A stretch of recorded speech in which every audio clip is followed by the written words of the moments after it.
Hello everybody, welcome to the Football Daily Weekly. Good to have you with us. We're back. The Premier League is back, and Adam is back as well.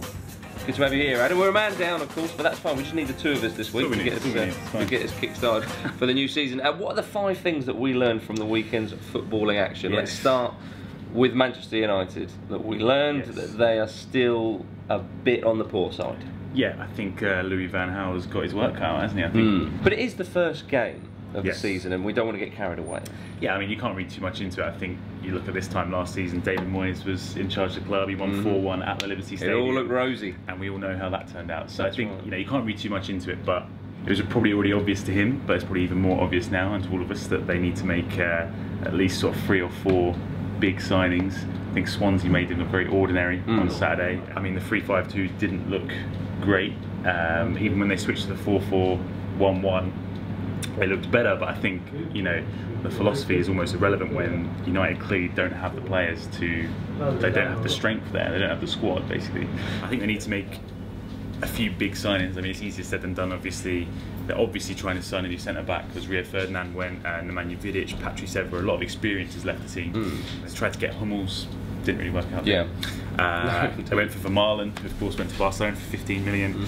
And the new rumour is Mehdi Benatia from Roma. But it looks like he might be going to Bayern Munich now. So, and there's a shortage of centre-backs. Exactly, at so the moment, we've got 2 weeks left of the transfer window. Man United need maybe 2 centre-backs. I think which just speaks volumes about their transfer policy, basically. But yeah, it's going to be it's a big season for Man United. There's another season of transition. Yeah, but they're not coping with that transition very well. Arsenal. Yes. What about Arsenal? Last season there was the lack of winning mentality. Everyone, well, not just last season, for a good few years. They win the FA Cup, they win the Community Shield, which is not the greatest achievement in the world, but it's still a trophy, or more of a shield, maybe. It's silverware, we can all agree on. And they seem to have more of a winning mentality. That's what people are saying. Yeah, I think a lot has changed from this time last year. They've got real momentum about them. I mean, last year, the opening game, they lost to Aston Villa, and the atmosphere was poisonous. It was mutinous. But then they went on a great run. Yeah, they went on a great run, and now it didn't last though. But still, yeah. But I mean, they bought Ozil last summer. They bought Sanchez, which is a big departure from the usual transfer policy. Spending these big amounts on big players. Like you say, they've won 2 pieces of silverware now. So I think it makes a real difference. Then that you can see, even though they didn't play fantastic against Palace on Saturday, you could see they always believed that they were going to win. And the last few minutes of the game, Aaron Ramsey, who's become such a big player, then pops up, and I think they've got a really good squad this season. And even as a Spurs fan, I have to say Arsenal, they're going to be up there, I think, at the end of the season. Yeah, they look likely, don't they? I mean, Wenger pre-season, and then certainly in the interviews after the Community Shield final, I've never seen him so bright-eyed and bushy-tailed. He was real good spirits, and Arsenal fans are sort of subtly thinking, well, hang on a minute here, could we be up there?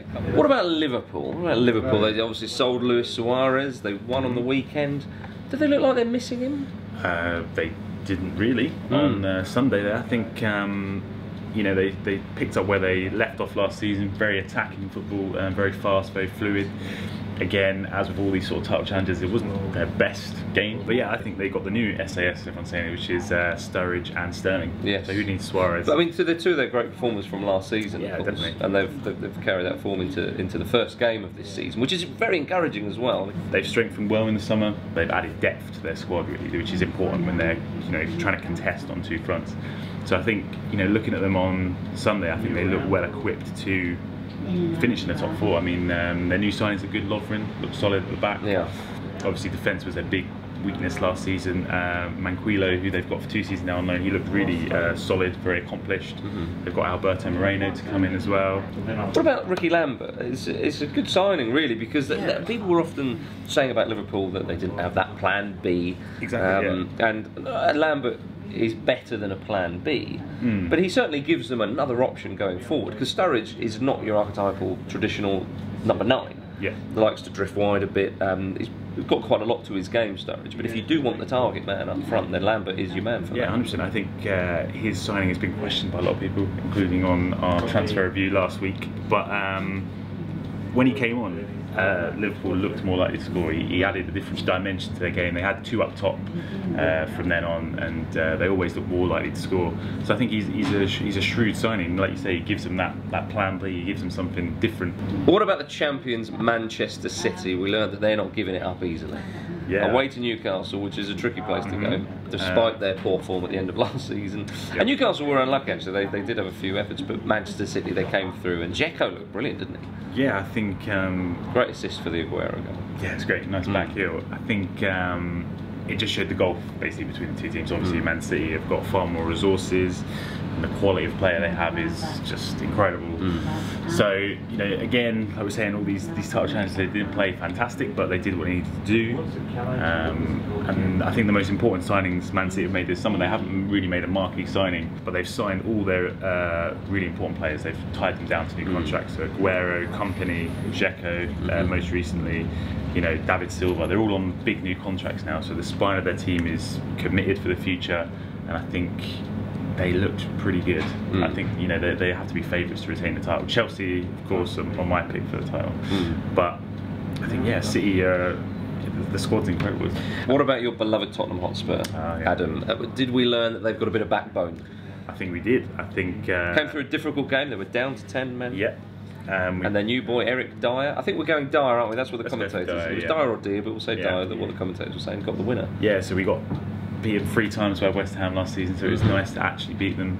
Stoppage time winner, can't really complain about that, can you? But I think, yeah, like you're saying, they showed a bit of character. I think Pochettino came out after the game and said, this is, you know, he kept saying it's our philosophy, we want to battle until the end. And there was a few times last season where Tottenham just completely collapsed against Liverpool. We got hammered 5-0. City, we conceded early on, and then it was 6-1, I think we lost that one.